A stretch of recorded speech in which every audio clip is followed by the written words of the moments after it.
السلام علیکم دوستو، حکمت کے 11ویں درس میں خوش آمدید۔ مجھے امید اور یقین ہے کہ آپ کی دلچسپی روز بروز بڑھتی جا رہی ہے، کیونکہ یہ بہترین علم بھی ہے، پروفیشن بھی ہے، اور آپ کے اندر جوش اور ولولہ بڑھتا جا رہا ہے۔ کام کوئی بھی ہو، کسی بھی کام کے آغاز کے وقت اگر ہمارے اندر جوش اور کام کرنے کا جذبہ ہوتا ہے تو یقیناً یہ ایک اچھی علامت ہے، کیونکہ اس جذبے سے ہم فائدہ اٹھا کر اسے اچھی طرح انجام دے سکتے ہیں۔ الغرض خود اعتمادی کے لیے سب سے ضروری چیز یہ ہے کہ آپ یقین اور بھروسہ کریں اور دھیرے دھیرے ترقی کی طرف بڑھتے چلے جائیں، کیونکہ اگر آپ ایک ہی مرکز اور ایک ہی مقام پر کھڑے رہے تو آپ ہرگز ترقی نہیں کر سکتے۔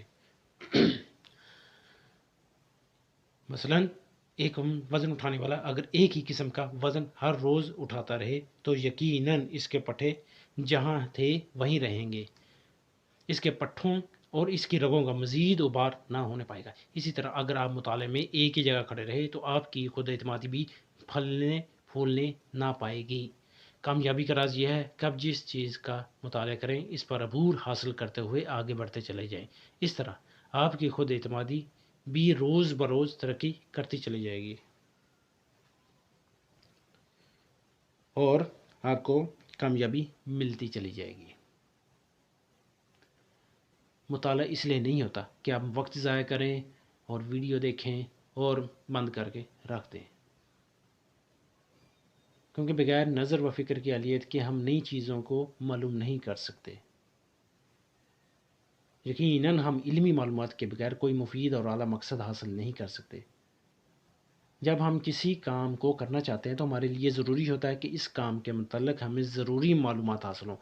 اس طرح نئی چیزوں کی دریافت کرنے کے لیے ضروری ہے کہ ہمارے اندر نئی قدروں کے متعلق سوچنے کی اہلیت بھی ہو۔ تو فرینڈز، اب چلتے ہیں ہم اپنے درس کی طرف بغیر وقت ضائع کیے۔ تو ہمارا جو ٹاپک رہ گیا تھا بچوں کی پرورش کا قانون، اس پہ بات کرتے ہیں۔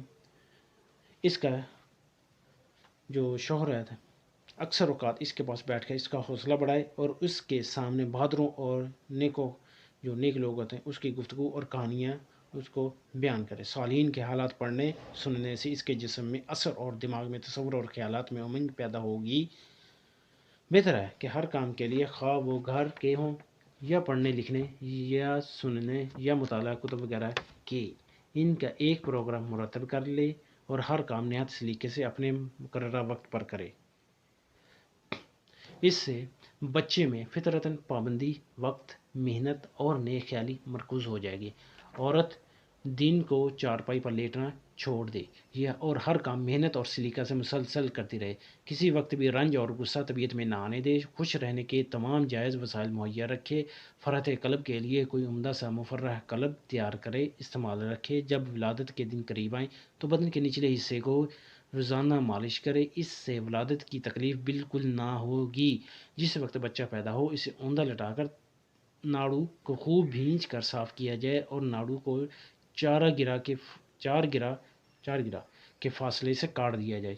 بچہ کو زود ہضم غذا دی جائے، مثلاً دلیا، گندم، میٹھا پکا کر اور ضرورت کے مطابق مناسب گھی ڈال کر کھلایا جائے۔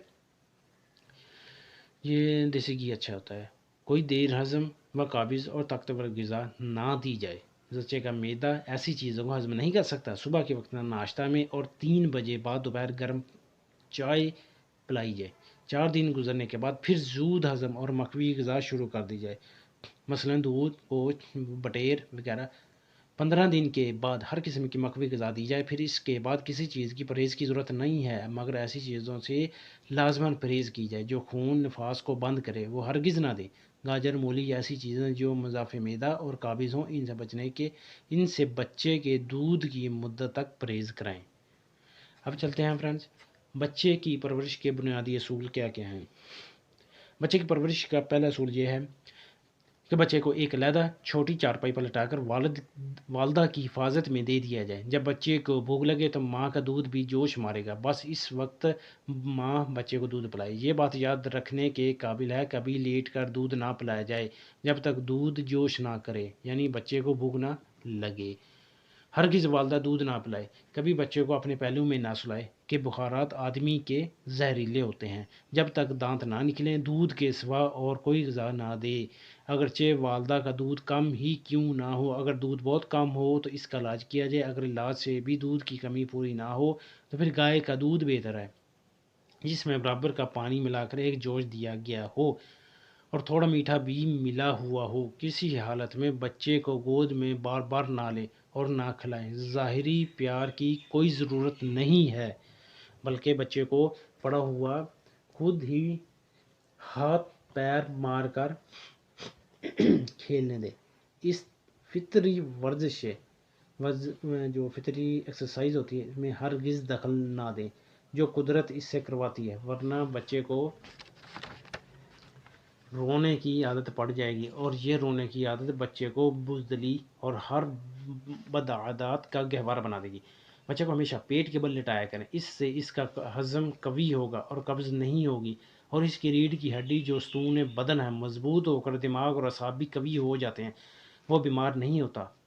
اور اگر رونے کا عادی ہو گیا ہو تو بھی اس کا رونا ختم ہو جاتا ہے، پھر تمام عمر کمزور نہیں ہوتا، کیونکہ ستون بدن مضبوط ہو جاتے ہیں۔ اب نہ اس کا دماغ کمزور ہوگا اور نہ دیگر امراض ہوں گے۔ اگر پشت کے بل نہ لٹایا جائے تو تمام فوائد مذکورہ بالا معدوم ہو جاتے ہیں۔ یاد رکھیے، تمام بیماریاں اور کمزوری اعضاء اور برے خصائل والدہ کی گود سے ہی نکلتے ہیں، زیادہ لاڑ پیار سے ہی پیدا ہوتے ہیں۔ تہذیب، سلیقہ اور ہدایت صرف رعب اور خوف سے ہی آ سکتی ہے، اس لیے بچوں پر باپ کا رعب ہونا چاہیے۔ اس لیے باپ کو بچوں کو اٹھانا، کھلانا، لاڈ پیار اور والدہ کی شفقت نہ کرنا چاہیے، ورنہ باپ کا رعب جاتا رہے گا اور آگے چل کر بچہ نافرمان اور بدعادات ہو جائے گا،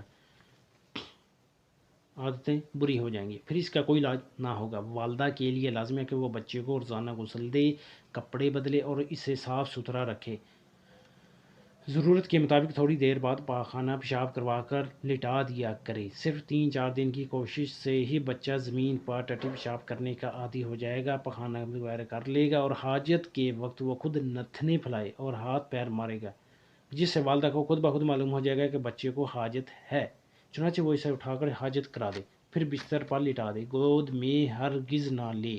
جب بچہ زمین پر گھسنے لگے تو پھر اس سے صرف زبانی پیار کیا جائے۔ جب اس کے دانت نکل آئیں وہ بیٹھنے لگ جائے تو روٹی کھاتے وقت والدہ اسے اپنے ساتھ بٹھائے تاکہ وہ روٹی کھانے کا نمونہ دیکھے، مگر اس سے یہ نہ کہا جائے کہ کھا یا کھاؤ۔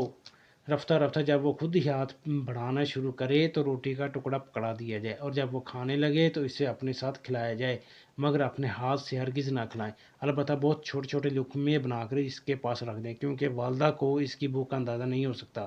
جب وہ خود کھائے گا تو سیر ہو کر خود ہی چھوڑ دے گا۔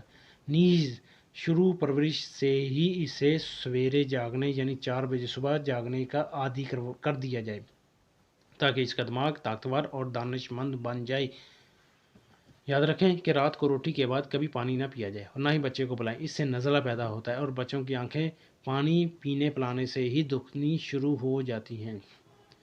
ان فطری قوانین پر عمل کرنے سے بچہ خود بخود 2 سالہ ہونے پر دودھ چھوڑ دے گا، البتہ جب ابھی 2 سال میں سے 3 ماہ باقی ہوں تو رات کو دودھ دینا بند کر دیا جائے اور صبح اور 3 بجے بعد دوپہر کا وقت مقرر کر دیا جائے۔ چند روز بعد پھر صرف صبح کا رہنے دیا جائے، پھر کچھ دن بعد اس کی عادت ہی جاتی رہے گی۔ یہی طریقہ بچوں کی پرورش کا ہے، اس پر جوں جوں عمل کیا جائے گا تجربات ہوتے جائیں گے۔ بچوں میں جو عادات نیکی، فرمان برداری، سلیقہ، سعادت مندی، خدمت شعاری اور شرافت پیدا کرنا مطلوب ہوگا، وہی عادت ہم پیدا کر سکیں گے۔ دوستو، 15 سال کی عمر تک بچوں کو معمولی خوراک دی جائے، پھر 15 سے 40 سال کی عمر تک عمدہ، مرغن اور طاقتور غذا دی جائے، اس کے بعد پھر وہی پہلے جیسی غذا دی جائے، سادہ، معمولی اور زود ہضم۔ کسی علم و ہنر یا معرفت الہی میں ترقی کرنے کے لیے بچپن سے ہی بچے کی پرورش میں ایسے خیالات و عادات پیدا کرنے ضروری ہوتے ہیں۔ بچے کو 4 چیزوں سے تو قطعی ناواقف کر دینا ضروری ہوتا ہے۔ نمبر 1 غم، نمبر 2 غصہ، نمبر 3 فکر اندیشہ، نمبر 4 غیر ممکن خیالات کی سوچ بچار۔ ٹھیک ہو گیا فرینڈز، ان کو ہمیشہ اپنے پلے باندھیں۔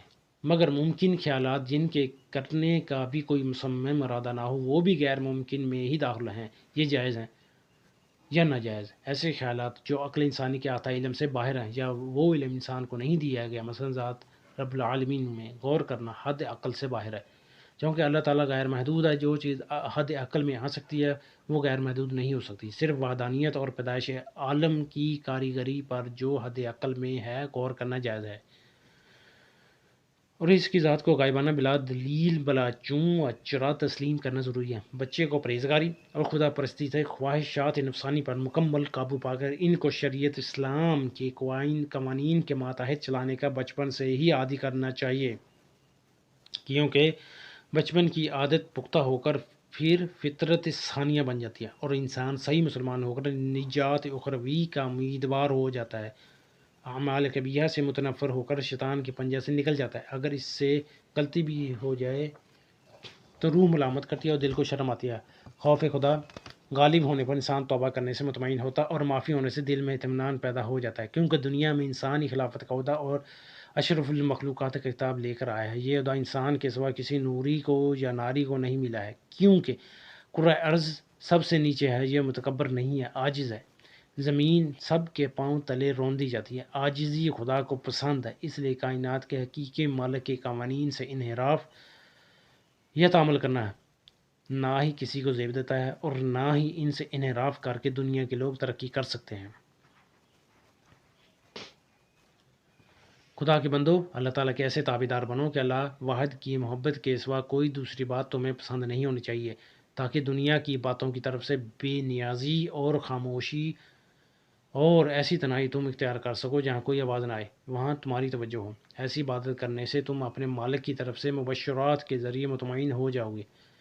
البتہ یاد رکھو کہ یہ موقع بھی شیطانی وسواس سے یکسر خالی نہیں ہے۔ انسان کے احساس کے کانوں میں کسی بات سے متعلق کوئی آواز آنا حدیث النفس بھی ہوتا ہے اور مطالعہ الہی بھی، لیکن حدیث النفس تو الہام شیطانی ہوتا ہے جو سراسر گمراہی ہے اور جس کے کوئی معنی بھی صحیح نہیں ہوتے۔ البتہ مبشرات صحیح بات کی خبر دیتا ہے اور انسان کا دل ان پر مطمئن ہو جاتا ہے۔ یہاں تک ہمارا ٹاپک یہ والا کمپلیٹ ہوا بچوں کے بارے میں۔ اب چلتے ہیں علاج بالغذا۔ علاج معالجہ میں غذا کو بہت اہمیت حاصل ہے۔ جسم انسان کی نشو و نما، ارتقاء اور تربیت صرف خون اور اس کے کیمیاوی اجزاء پر ہے جو صرف انسان کی غذا سے ہی تیار ہوتے ہیں، اس لیے صحیح اور مستقل علاج صرف غذا سے ہی ہو سکتا ہے۔ ادویہ کا تعلق صرف انسانی اعضاء کے افعال میں افراط و تفریط تک ہے۔ ایک مثال مشہور ہے جو آپ جانتے بھی ہیں، 100 علاج 1 پرہیز، یعنی 100 علاج سے 1 پرہیز بہتر ہے۔ متوازن غذا استعمال کرنے والا شخص کبھی بیمار نہیں ہوتا۔ اگر خدا نخواستہ بیمار ہو بھی جائے تو خدا کا غذا کا استعمال پرہیز کے ساتھ یعنی بالضبط استعمال کرے تو بغیر کسی دوا کی گارنٹی کے ساتھ تندرست ہو سکتا ہے۔ لیکن ہم جائیں کہاں؟ ہر طرف تو سرمایہ دار اور دولت مندوں کا قبضہ ہے، غریب عوام کو متوازن اور مکمل غذا تو رہی، ایک صرف پیٹ بھرنے اور زندہ رہنے کے لیے غذا غیر جو کہتے ہیں مطلب متوازن اور ضرورت کے مطابق بھی جو خوراک ہوتی ہے، غذا ہوتی ہے، نہیں ملتی۔ غریب عوام کے لیے پروٹین، اجزاء لحمیہ، فیٹس، اجزاء روغنیہ، کاربوہائیڈریٹس، نشاستہ اور شکری اجزاء، وٹامن، حیاتین کا سوال ہی پیدا نہیں ہوتا۔ انسان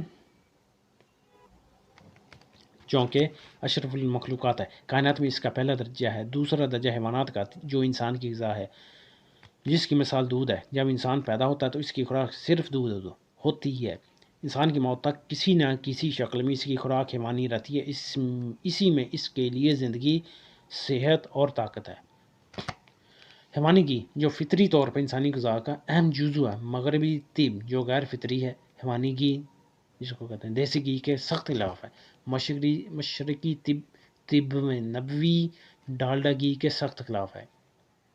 پنجابی کے فلاسفروں کا مقولہ مشہور ہے، کہ 100 چاچا تے ایک پیو، 100 دا روتے ایک گیو، 100 دارو تے ایک گیو، 100 چاچا تے ایک پیو، 100 دارو تے ایک گیو۔ اس بات سے اندازہ لگایا جا سکتا ہے کہ دیسی گھی صحت کے لیے کس قدر مفید ہے۔ اس میں وہ تمام اجزاء موجود ہیں جو انسانی صحت کے لیے ضروری ہیں، اور اس میں یہ خوبی بھی ہے کہ یہ خون کی گرمی سے پگھل جاتا ہے، گرم تر ہے، خون کی نالیوں میں نہیں جمتا۔ خدا نخواستہ اگر اس کی زیادتی سے نالیوں میں کولیسٹرول بڑھ بھی جائے تو یہ ادویہ کی گرمی سے تحلیل ہو جاتا ہے اور دل کے امراض سے نجات مل جاتی ہے، دل کے بائی پاس وغیرہ کی ضرورت ہی پیش نہیں آتی۔ حیوانی گھی کا مزاج گرم تر ہے، جبکہ خون کا مزاج بھی گرم تر ہے، جو سب مزاجوں سے افضل ترین ہے اور اسی میں صحت کا راز ہے۔ پھر حیوانی گھی میں یہ خصوصیت بھی ہے کہ یہ چاروں مزاجوں کے لیے یکساں مفید ہے۔ ان گنت خصوصیات کا حامل حیوانی گھی معدہ میں تیزابیت بڑھنے نہیں دیتا، جس کی وجہ سے بے شمار خطرناک امراض سے محفوظ رہا جا سکتا ہے۔ اس کے برعکس مغربی طب کی پیداوار اور ڈالڈا گھی جو صحت کے لیے مضر ہے، اس میں وہ تمام اجزاء موجود نہیں ہیں جو انسانی صحت کے لیے ضروری ہیں، اور اس میں ایک بڑا نقص یہ ہے کہ یہ خون کی گرمی سے پگھلتا نہیں کیونکہ یہ سرد تر ہے، خون کی حرارت کو کم کرتا ہے، خون کو گاڑھا کرتا ہے۔ اس کی وجہ سے خون میں کولیسٹرول بڑھ جاتا ہے جو خون کی نالیوں میں جم جاتا ہے، پھر ادویات سے تحلیل بھی نہیں ہوتا، جس کی وجہ سے ہارٹ اٹیک جیسی خطرناک بیماریاں جنم لیتی ہیں۔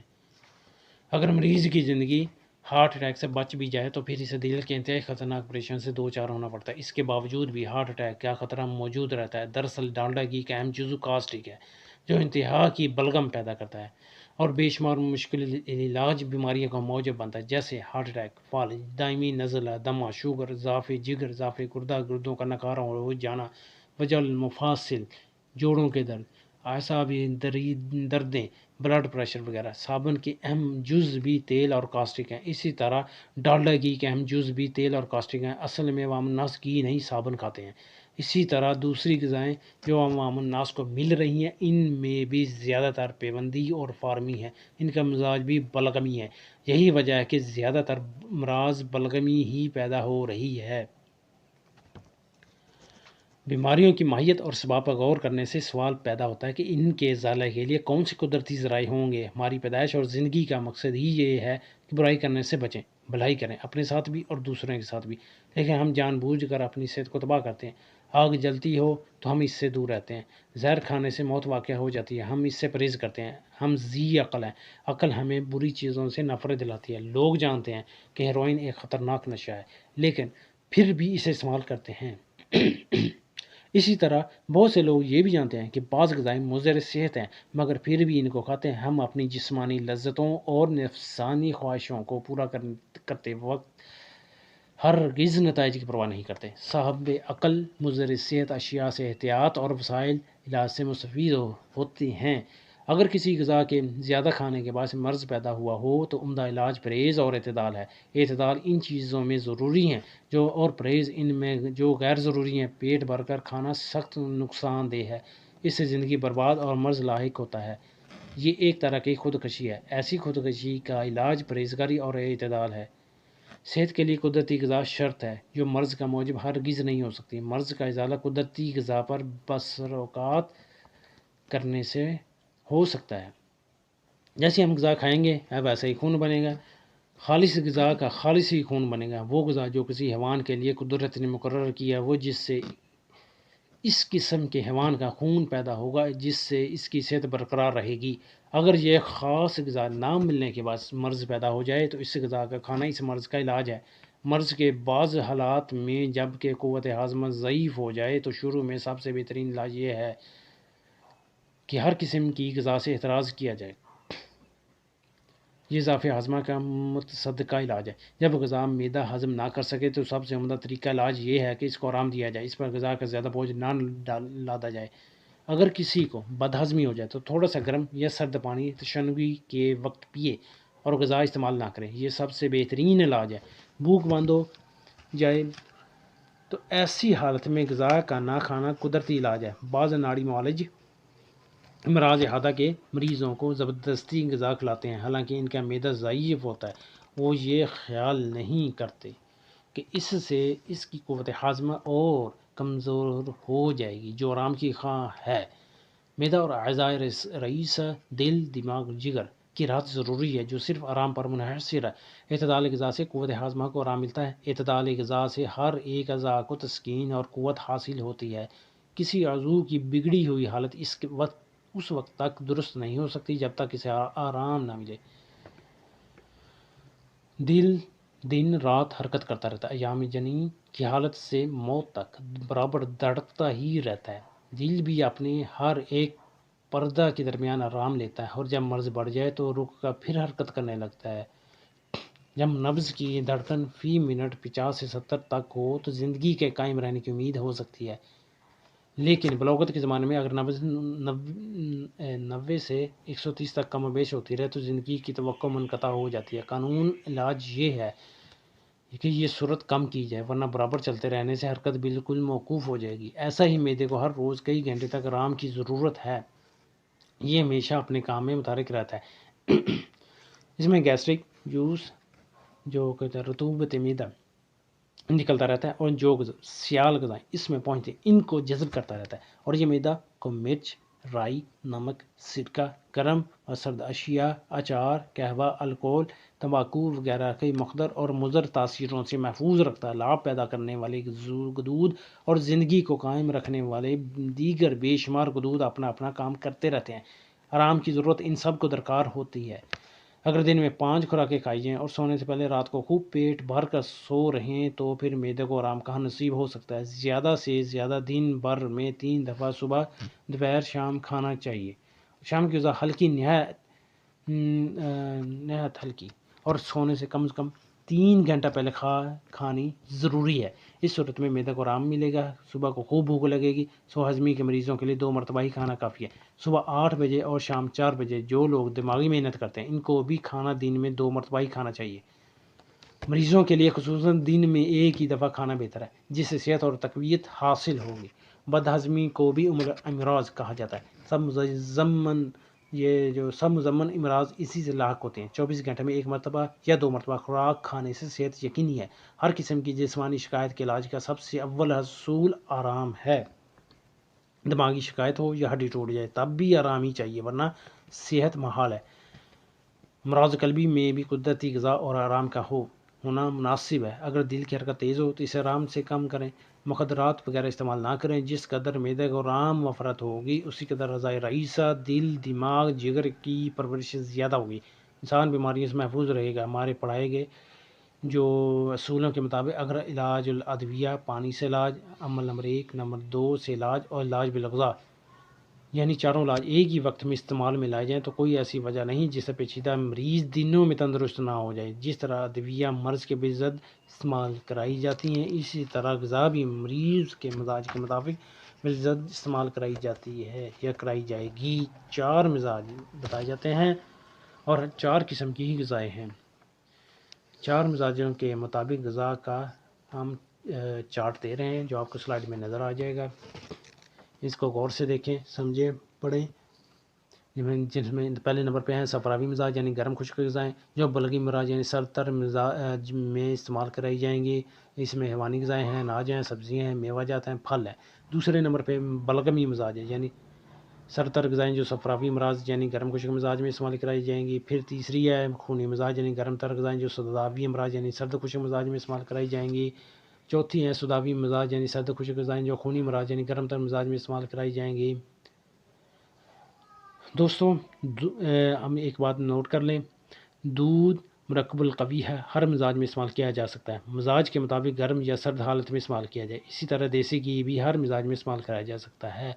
آپ کو سلائیڈ نظر آ رہی ہے، اس میں آپ دیکھ بھی سکتے ہیں حیوانی اناج غذائیں، سبزیاں، میوہ جات، پھل، ان کی پوری لسٹ آپ کو سامنے نظر آ رہی ہے۔ اور اگر آپ کو یہ ویڈیو ہماری اچھی لگے تو اس کو سبسکرائب کریں، لائک کریں اور اپنے دوستوں کے ساتھ شیئر کریں تاکہ جس کو بھی حکمت کے درس کی علم کی ضرورت ہو وہاں تک پہنچ جائے اور آپ کے لیے صدقہ جاریہ بنے۔ اب یہاں پر ہم اپنا یہ ٹاپک ختم کرتے ہیں۔ اللہ آپ کا حامی و ناصر ہو۔